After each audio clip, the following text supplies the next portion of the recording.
Bonjour à toutes et à tous, j'espère que vous allez bien, je vous souhaite la bienvenue sur ma chaîne YouTube. Savez-vous que le cerveau ne fait pas la différence entre un événement réel et un événement imaginaire ou virtuel? En effet. C'est-à-dire que si je crée un événement, que je me place dans cet événement en pensée, que je vois des images, que j'entends des sons, que je ressens, que j'ai des odeurs par exemple, ou des goûts, ou que je ressens des choses dans mon corps et que j'ai tout ça qui est compilé, ce qu'il va en retenir, c'est exactement la même chose que ce qu'il va retenir dans la vie réelle, dans un événement réel. Alors c'est assez logique parce que pour ceux qui ont fait une séance d'hypnose, vous savez que quand vous êtes en hypnose, vous êtes dans un état de conscience modifié, où l'inconscient est beaucoup plus présent que le conscient, et où donc les ressentis sont amplifiés. Par exemple, j'avais une personne qui m'avait dit entendre que l'horloge que j'ai, le son de cette horloge était monté beaucoup plus haut, ce qui n'était pas le cas. Donc du coup, quand notre cerveau, être en état d'hypnose, il va ressentir tout ça, le visuel, l'auditif, le kinesthésique, l'olfactif et le gustatif.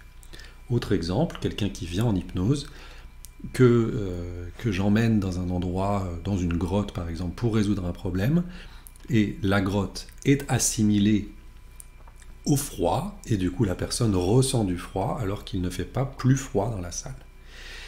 Du coup c'est intéressant, pourquoi? C'est intéressant parce que du coup, on va pouvoir réécrire un souvenir. Alors c'est pas tout à fait réécrire, mais c'est en régression, donc on va repartir dans notre vie passée, et on va aller revivre un événement traumatisant, et on va pouvoir modifier ce qu'il s'est passé dans cet événement de manière imagée, bien sûr, et non pas de manière réelle, puisque on n'a pas encore trouvé la machine à remonter dans le temps. Donc on va y remonter dans nos souvenirs, on va y ressentir toutes les sensations qu'on a ressenties de cet événement-là, on va remonter légèrement avant l'événement, redérouler le fil du temps et modifier ce qui s'est passé. Et là, je vais proposer tout simplement à la personne de créer sa nouvelle situation, et donc imaginaire et non pas réelle.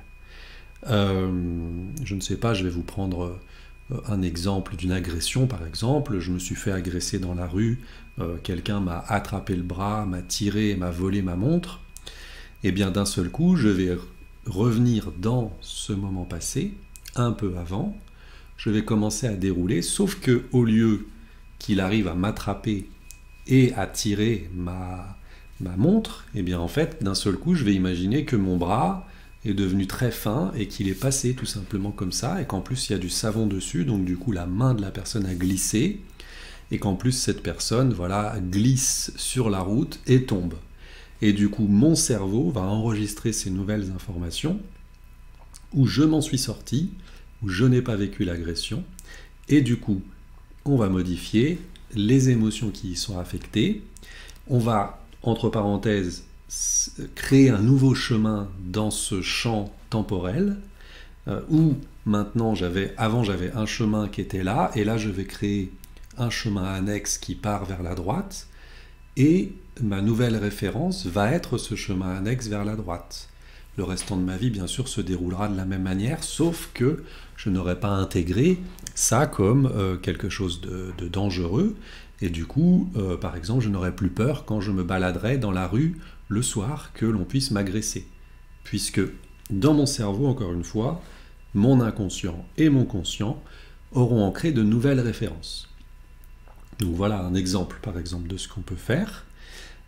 Le truc, c'est que pour pouvoir accepter d'aller dans ce passé, dans ce moment qui est quand même traumatisant pour l'instant, parce que là, je n'ai pas encore modifié, on va devoir aller beaucoup plus profondément en hypnose pour accepter de revivre ce moment et le transformer. Donc ça, c'est la part d'hypnose, de pratique, c'est-à-dire qu'on va accompagner la personne pour qu'elle soit beaucoup plus, j'aime pas ce mot-là, mais je vais le prendre quand même, parce que je n'ai pas d'autres mots, qu'il lâche prise, j'ai des mots en anglais, qu'il lâche prise beaucoup plus profondément, et que du coup il accepte de vivre cet événement et de le transformer. Donc voilà. Alors j'espère que cette petite vidéo vous a permis d'apprendre des choses. Et si ça vous parle, toujours pareil, n'hésitez pas, mettez des commentaires, posez des questions, inscrivez-vous. Alors je ne sais jamais de quel côté c'est. Ouais, je pense que c'est plutôt là. Vous avez le petit truc pour cliquer dessus. Inscrivez-vous à ma chaîne. Plus les gens s'inscrivent à ma chaîne, plus elle est vue et plus vous voyez les vidéos que je peux proposer. Donc si vous aimez ces vidéos, ne vous gâchez pas le plaisir. Allez-y, inscrivez-vous. N'hésitez pas aussi à partager, enfin à faire tout ce dont vous avez envie, si ça vous parle, si ça vous intéresse. Je vous souhaite une excellente journée et je vous dis à très bientôt.